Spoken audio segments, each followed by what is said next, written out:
had a very traumatic experience with a famous TikTok and Instagram street photographer last summer, and I'm like, Sherif, you better stop this. Like, this is insane.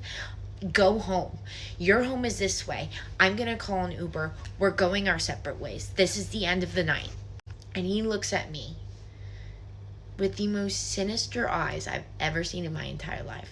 Okay, you guys, welcome back to my channel, or welcome here if you are new. Have you ever been put in a really bad situation, and whenever, if ever, you get the chance to confront the person who put you in that bad situation, they completely gaslight you, they make you feel like you're crazy, acting like it never happened? Well, that is exactly what we're going to be talking about today. A TikTok influencer is speaking out about a really scary encounter she had a year ago with a well-known street photographer in Milan. She's coming forward now to warn others about what she says he's capable of, but instead of taking accountability, he's flat out denying everything and making it seem like she's making it all up for clout. It's a very intense story, but before we get into it, make sure you are subscribed to my channel, give it a thumbs up, and let's get right into the video. Okay, so Kenzie Swain is a TikTok influencer. She has about 160,000 followers, and she recently posted a video about a really scary encounter that she had with a popular street photographer named Sherif. He has over 1.5 million followers on TikTok. So Kenzie met Sherif back in 2024. Hi, excuse me.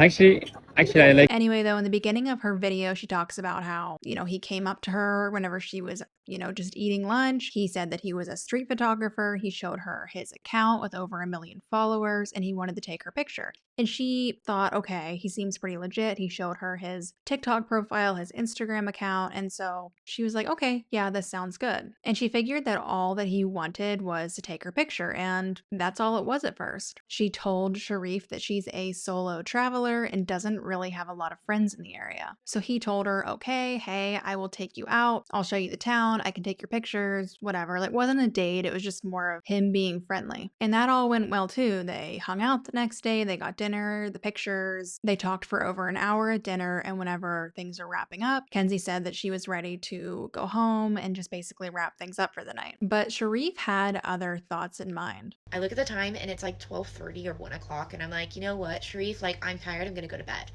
And he looks at me dead in the eyes and he goes, okay, I'll come with you. And I laugh and I'm like, what? No, like, I'm going home, and you're gonna go home, like, the night ends here. And he's like, no, but I like you. And I'm like, what the fuck? At this point, we had walked up onto the main street because I'm trying to call an Uber, and he is fully convinced that he is going home with me. This back and forth of me trying to order an Uber and keep canceling it because he's fully convinced that he's going home with me goes on for 45 minutes. I think it's funny at first, a little bit. I'm like, no, Sherif, like, seriously though, like, I need to go home, I'm tired, like, we can meet up tomorrow. My cop-out of the situation at this point was, no, we'll meet up tomorrow, I promise. I'm just tired tonight, but tomorrow I'm free, like, let's do it tomorrow. Knowing goddamn well I am not meeting up with this guy again, but I needed a way out. I needed to get out of this situation.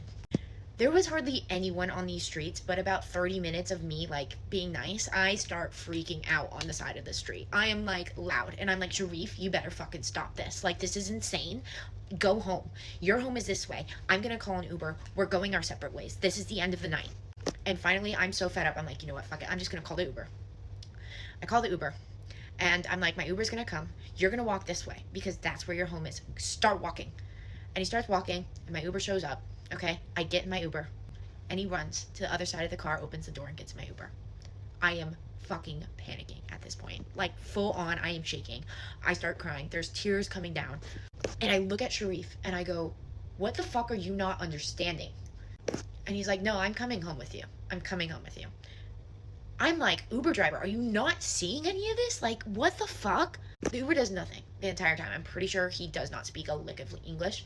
But I'm watching him, watching me cry and panic through the rearview mirror. And he's not doing anything. He is driving. The drive is 5 minutes, mind you. But I didn't want to walk because, first of all, Milan is fucking dodgy.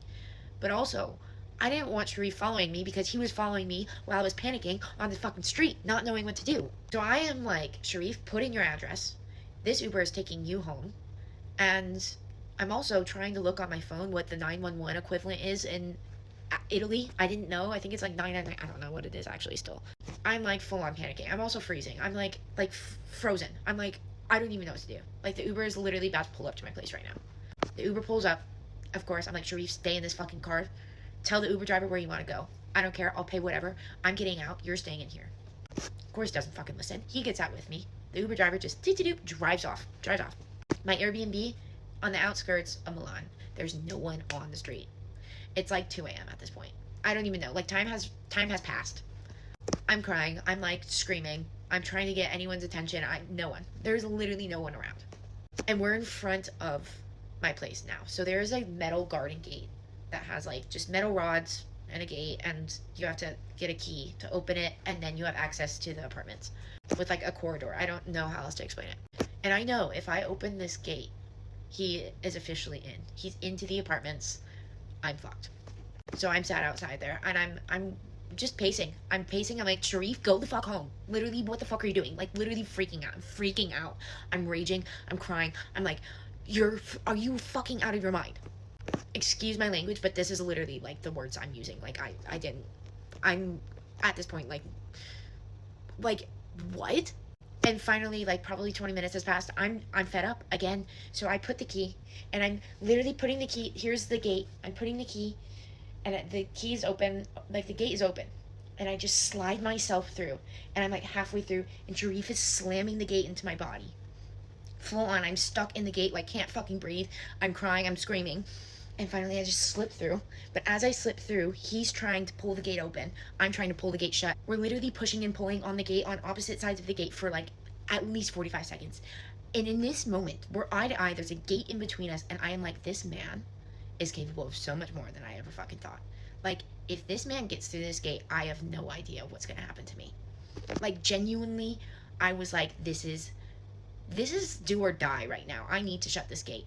So I finally, with all my might, like literally shut the gate. And he looks at me with the most sinister eyes I've ever seen in my entire life. Through the gate. Just sat there. And then walks off. So Kenzie made a follow-up video speaking on why she waited so long to share her story. And basically, she just said that she was embarrassed about how she handled the situation, and she kind of froze in the moment. Not to mention, she later talked about how Sherif has a very big, loyal following, so I'm sure it was probably scary to think about coming out with her story whenever he is so massive on TikTok. Anyway, though, over the past couple of days, Sherif has spoken out. Basically, he denies every single thing that Kenzie's saying that she's only doing this for money and clout. He posted screenshots of Kenzie commenting on his post of her that he posted days after their first encounter, where she wrote, "Thank you, I had so much fun with this." He also goes on to talk about how he never crossed the line with her or anyone else, and then went on to ask a bunch of questions, like why she waited so long to come out, why didn't the Uber driver help, why hasn't anyone else he worked with said anything, etc. You can pause the video if you want to read the rest of what he said. Kenzie posted 2 follow-up videos to basically shut down everything that Sherif said. The first one where she talked about how she isn't doing this for the money and that she wouldn't want this to be her claim to fame. She also talked about how all of the money that she's making on TikTok in the month of June, she's going to donate to a charity or organization that she isn't sure which one yet, but being that she's not keeping any of the money from this speaks volumes. But she also posted a video talking about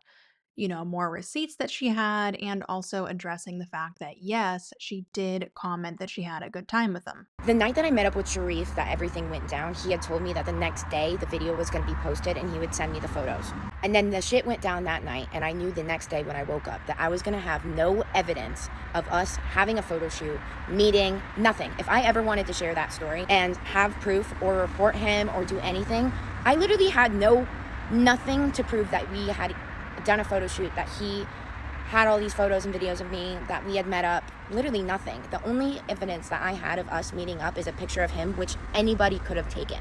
And I knew deep down after what happened that night before that he was not going to post those photos, he was not going to post the video, and that I was never going to receive any sort of evidence that any of this had gone down. Unless I decided to play dumb, brush it under the rug, be a big girl, and fucking message that man and be like, "It was so nice to meet you." Play fucking dumb and see if he was dumb enough to fall for it, which he was, because within an hour of me messaging him, he posted the video and I got what I wanted, which was proof that we had hung out, that we had met, that he had taken photos of me, that he's a street photographer, and that all of this had happened. But what's even better about these messages is that he exposes himself. Before I show you the screenshots, I want you to bear in mind that I had the intention of fooling this man into thinking that I pretended nothing happened, and that we were friends, and that we were good, and that we were going to meet up again. This was also for my protection because I was afraid that this man was going to find me in Italy.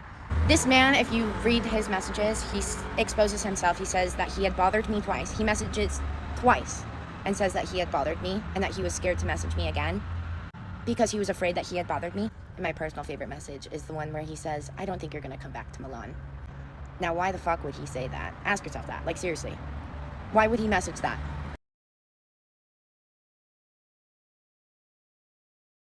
So there's proof right there. There's proof he had outed himself. I don't know what else you want from me.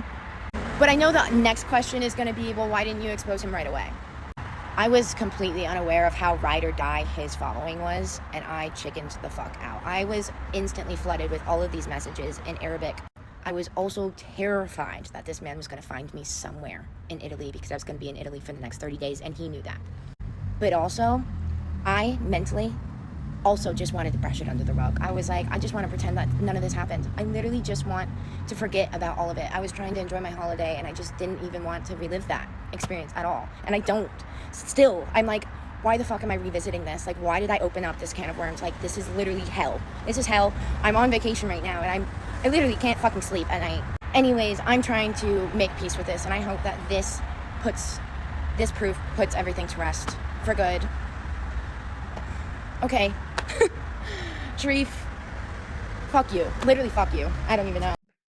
So that's pretty much everything with this story. I've seen a ton of support come Kenzie's way, though she has discussed how there are a lot of people that don't believe her, likely his diehard followers. But again, like she said, why would she wait a year and then make up this story? That doesn't make sense. To me, it seems like Sherif assumed that just because Kenzie agreed to go out with him to see the city, it meant that she was romantically interested. Unfortunately, stories like this are all too common. It's sad that we live in a world where some people fail to understand that no means no and that no is a complete sentence. But I am glad that that story didn't go to where it could have went, and I'm glad that she is speaking out about it and getting support. But that's going to be it for today's video. Let me know what you think about this one, and let me know if you've ever had a similar experience to Kenzie. Thank you so much for being here, and I will see you guys again in my next video.